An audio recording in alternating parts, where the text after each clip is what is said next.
think this is where we as mums, particularly mums who have these kids who are on the borderline of adulthood, we have to redefine what our purpose is. Our purpose as a mum up until now has been to keep them alive, has been to, mould them into good human beings, into directing them to live their best quality lives. It gets to a point, though, when our purpose has to be to let go and allow them to step into their own world with the consequences that follow naturally. That's a hard purpose to let go of when, for nearly 18 years, that has been my entire focus, has been to try and help this kid to live a great life, and reconciling the fact that if he makes bad choices and if he loses a few more jobs and if he gets into more trouble, doesn't mean his life is going to turn to shit, which is my worst case scenario line of thinking that I often go to. It's bringing it back to, he's still only 18, he's got lessons to learn, he's got his whole life ahead of him, but it's his life, not mine. My purpose has to come back to me a little bit. So my purpose this morning for me was to center myself again. And so how could I then show up as my true self? Getting out of the situation. So I did. I came inside, I went and got dressed, brushed my teeth, and I came back downstairs and I said to him, okay, you go to work, don't go to work, I don't care, I'm going for a walk. And I got the dogs and I left the house. And funnily enough, that action, he stood up and went, oh, okay, Mum, I'll come with you and walk to work.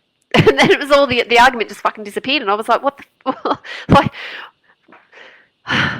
but it proved the point where when I gave up on the fight and I prioritized myself and I went, you do whatever you're going to do.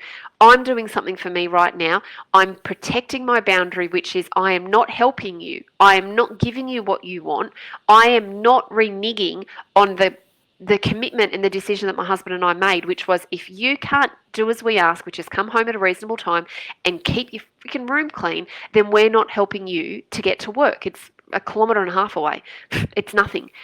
That was the boundary. And so that one boundary to live by our word and to follow it through had to be maintained. But the only way I could maintain that boundary was by prioritizing me and what was important to me at that point in time. Can you see how everything that we've talked about this week so far links back to being able to prioritize what boundaries are important and worth fighting for and what ones are not? That was a real life lived in experience of me addressing a boundary today and standing firm for it. And those questions are the exact questions that I've offered to you guys today in the PDF so that you can work through it. Now, are you going to nail it every single time? Absolutely not. There will be some boundaries that you'll just go, fuck, I just can't do it. It's too hard.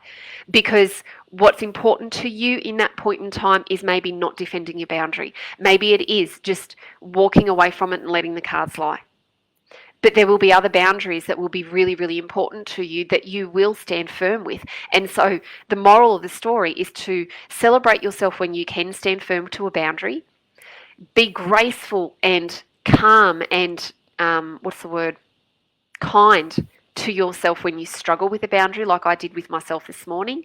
And then just be realistic that some boundaries you will let go of from time to time. None of it means you failed. None of it means that you have lost your voice. None of it means that you are weak. It just means you are human, and at certain points in time you're going to nail it and other times you're not. That just is the reality that I think we all need to learn to accept and be kinder to ourselves.